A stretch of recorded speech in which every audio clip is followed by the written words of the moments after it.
Lumayo sa pwesto nito sa bahagi ng Capones, Zambales ang tinaguriang monster ship ng China Coast Guard. Pero pinalitan ito ng isa pang barko ng CCG na naka-radio challenge ng barko ng Pilipinas. Saksi, si JP Soriano. China Coast Guard Vessel 3304. This is Philippine Coast Guard Vessel BRP Gabriela Silang. Radio challenge ito ng Philippine Coast Guard sa China Coast Guard Vessel 3304. You do not possess any legal authority to patrol inside the Philippines Exclusive Economic Zone. You are directed to depart immediately.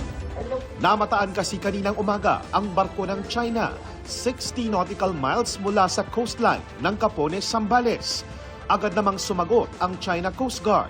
This is China Coast Guard 3304, patrolling in the sea area under the jurisdiction of People's Republic of China. The so-called award for the South China Sea arbitration is illegal and invalid. China neither accepts or nor recognizes it. Ang CCG Vessel 3304 ang pumalit sa pwesto ng tinaguriang monster ship na CCG Vessel 5901 na mahigit 2 linggo ng paikot-ikot sa paligid ng Exclusive Economic Zone o EEZ ng Pilipinas. Ayon sa PCG, hanggang kaninang alas 10 ng umaga, na-monitor ang Chinese monster ship na lumalayo sa paligid ng coastal area ng Capones, Zambales at papunta sa direksyon ng Baho de Masinloc o Scarborough Shoal na bahagi pa rin ng EEZ ng Pilipinas. They are slowly moving. Sometimes they have a speed of 2 knots, sometimes 4 knots. So hindi sila naka-permi lang sa isang lugar. Gumagalaw sila. That's obviously illegal. Again, they are not exercising freedom of navigation in our exclusive economic zone. Noong nakaraang Webes sa Bilateral Consultation Mechanism o BCM ng China at Pilipinas, ipinarating ng Department of Foreign Affairs ang isyong ito sa mga opisyal ng China. As far as the Coast Guard is concerned, ito ang pinaka-epektibo nating ginagawa ngayon. No? Hindi tayo nagpapataas ng tensyon, hindi tayo nangaaway, at patuloy nating tinitindigan na ang West Philippine Sea, ang gawing ito ng exclusive economic zone natin sa may gawin ng Zambales ay atin, no? At walang dahilan para patulyahan ng China. Nitong weekend, isinagawa sa West Philippine Sea sa bahagi ng Palawan ang unang Maritime Cooperative Activity o MCA ng Armed Forces of the Philippines at United States Indo-Pacific Command ngayong taon. Ang ganitong aktibidad, plano pa raw nilang iangat o i-elevate. Ayon sa AFP, magdaragdag sila ng mga aktibidad katulad ng mas advanced na training scenarios. Papalawakin din ang partisipasyon sa pamamagitan ng pagdagdag ng assets at pagkakaroon pa ng ibang kaanib na bansa. Inanunsyo rin ng China na gumawa sila ng isang multiple combat readiness patrols sa paligid naman ng Baho de Masinloc. Taong 2016, nang ibasura ng UN Arbitral Tribunal ang pag-aangkin ng China sa halos buong West Philippine Sea, kabilang na ang Baho de Masinloc na itinuturing ng gobyerno ng Pilipinas na bahagi ng teritoryo ng bansa at nasa loob ng Exclusive Economic Zone o EEZ ng Pilipinas. Para sa GMA Integrated News, ako po si JP Soriano, ang inyong saksi. Ibibita raw ni Pangulong Bongbong Marcos ang Senate Bill 1979 o Prevention of Adolescent Pregnancy Act of 2023 sakaling hindi amyendahan ang isang probisyon na kanyang ikinabahala. Pag-iit naman ni Senadora Risa Ontiveros, wala sa panukala ang probisyong tinutukoy ng Presidente. Saksi, si Ivan Mayrina. Kung ito'y para pigilan ang pagdami ng mga batang ina, wala raw pagtutol si Pangulong Bongbong Marcos sa isinusulong na Comprehensive Sexuality Education o CSE na bahagi ng Senate Bill 1979 o ang Prevention of Adolescent Pregnancy Act of 2023. Lubhang mahalaga raw kasi nakilala ng mga kabataan ang kanilang katawan at maipaliwanag ang masamang epekto ng pagbubuntis at pag-aalaga ng sanggol kapag nasa murang edad pa lang. Yun nga lang, may nabasa raw siya sa panukalang batas na hindi niya nagustuhan. I was shocked and I was appalled by some of the elements of that, because this is all this woke that they are trying to bring into our system. You will teach four-year-olds how to masturbate. That every child has the right to try different sexualities. This is ridiculous. It is abhorrent. It is a travesty of what sexual and sex education should be to the children. If this bill is passed in that form, I guarantee all parents, teachers, and children, I will immediately veto it. Patuloy naming nililinaw sa Malacanang kung saan nabasa ng Pangulo ang mga probisyong kanyang tinukoy. Dahil base sa kopya ng Senate Bill 1979, walang ganyang mga probisyon. Ayon sa may akda nito na si Senador Risa Hontiveros. Mr. President, with all due respect, maliwanag na wala po sa bill kahit ang salita na masturbation. Wala din po yung try different sexualities. CSE contains the very same things you support. Teaching kids anatomy, the consequences of early pregnancy. Yan po ang atin ding isinusulong. Ang mga pagtutol ng Pangulo katulad sa mga nauna ng pinalutang na mga tutol din sa panukala, tulad ni dating Supreme Court Chief Justice Lourdes Sereno at ang grupong Project Dalisay. Sa Section 6 kasi ng kontrobersyal na panukala, nakasaad na isasama ang comprehensive sexuality sa school curriculum sa gabay ng DepEd at ng international standards. Pagtukoy ni Sereno, dalawa lang ang international standards sa sexuality education, ang WHO at UNESCO. There are two international documents at doon ho, pagbabasahin nyo yung international documents na yun, ano ho ang mga basic principles? That sexuality education shall be given to children as early and as comprehensively as possible. Ano po ba ang mga ibang principles dyan? The children have the right to sex. And doon po, makikita nyo po doon sa UNESCO, natuturuan pa nga po ng negotiation ang mga bata and the decision when, how, and with whom to have sex. Nauna ng pinabulaanan ni Hontiveros ang mga sinabi dito ni Sereno. Ang basihan daw ng CSE sa isinusulong na panukala ang Responsible Parenthood and Reproductive Health Law at wala rin daw sinasabi na kailangang sundin ang patakaran ng ibang bansa. Ang Pangulo nangakong agad ibibito ang batas kapag naipasa sa kasalukuyan nitong bersyon. Tugon ni Hontiveros. I am willing to accept amendments to refine the bill so we can steer it to passage. Para sa GMA Integrated News, ako si Ivan Mayrina, ang inyong saksi.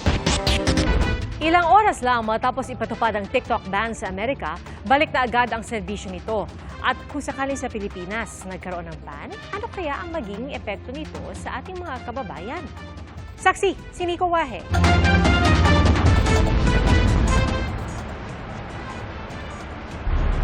Matapos mag-shutdown noong January 19, nagagamit na muli ng ibang users ang TikTok app matapos ang anunsyo ni President-elect Donald Trump na bibigyan niya ng 90-day reprieve ang TikTok.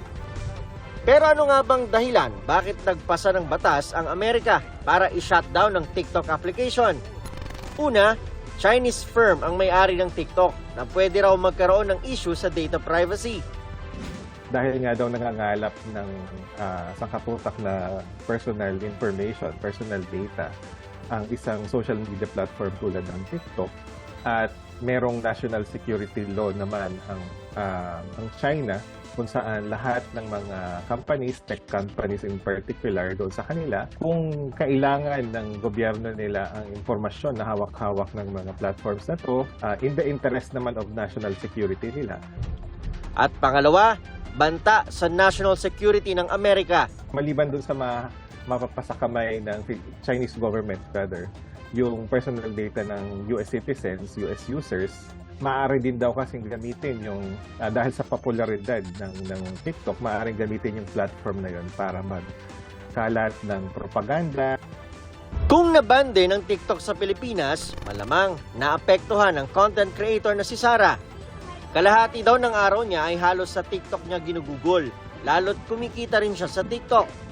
Kaya kung nawala ito sa Pilipinas, malaki raw ang epekto sa income ni Sarah. Malaki, parang siguro almost half. Sa brand deals ko in a month, minsan umaabot siya na 5 to 6 digits a month. So, pag mawawala yun, yung 6 digits, magiging 5 digits na lang. Si Abby na ER nurse, TikTok din ang mas madalas gamitin na online platform. I consume TikTok siguro pag umaga, kunyari pagkagising, tapos hindi pa nagsistart yung work. Bukod sa pagiging nurse, content creator din si Abby at kumikita sa brands na nagpapa-endorse online. Pag may ina-endorse ka na brand, mas maraming makakakita ng content mo sa TikTok compared to other social media. At kung maban din sa bansa ang TikTok, I think pinakamalaki ang impact niya, of course, would be on those people who rely on TikTok as a platform to provide them either their sole source of income or at least supplementary income. So doon may pinakamalaking impact. pero posible nga bang mangyari ang TikTok ban sa Pilipinas na mayroong 49.09 million users ayon sa datos ng advertising resources ng ByteDance na nagmamay-ari sa TikTok? As of January 2024 ang datos na yan. Pang-8 tayo sa may pinakamaraming TikTok users sa buong mundo. Ganun din naman dito, mga personal data ng mga Pinoy, pinaprocess ng isang Chinese-based company. In the same way na kung gusto ba nilang gamitin yon para i-manipula ang opinion, i-influensyahan ang mga pananaw ng mga Amerikano gamit ang TikTok. Sa ngayon, mayroon naman daw tayong data privacy law na pwedeng proteksyon sakaling magkaroon ng data privacy issue ang mga social media company gaya ng TikTok. Pero kulang na lang talaga is yung strong and effective enforcement itong mga batas. nauna nang sinabi ng ByteDance na wala silang koneksyon sa gobyerno ng China. Para sa GMA Integrated News, Nico Wahe, ang inyong saksi. Kinatulang guilty ng Sandigan Bayan si dating Quezon City Mayor Herbert Bautista at dating City Administrator Aldrin Cunha sa kasong graft dahil sa isang proyekto sa City Hall noong 2019. Giit naman ng mga abogado ni Bautista, inosente ang kanilang kliyente. Saksi, si Mark Salazar. Emosyonal si dating Quezon City Mayor Herbert Bautista nang basahan ang hatol kanina sa Sandigan Bayan Special 7th Division. Sabi ng korte, guilty beyond reasonable doubt si Bautista at ang dati niyang city administrator na si Aldrin Cunha sa kasong paglabag sa anti-graft law kaugnay ng proyektong Online Occupational Permitting and Tracking System ng Quezon City Hall noong 2019. Si Bautista ang dating artista na naging mayor ng Quezon City mula 2010 hanggang 2019. Ang 32.1 million peso project sa panahon ni Bautista ay binayaran daw ng walang appropriation ordinance ng sangguniang lungsod at binayaran ng buo kahit hindi pa kumpleto ang proyekto.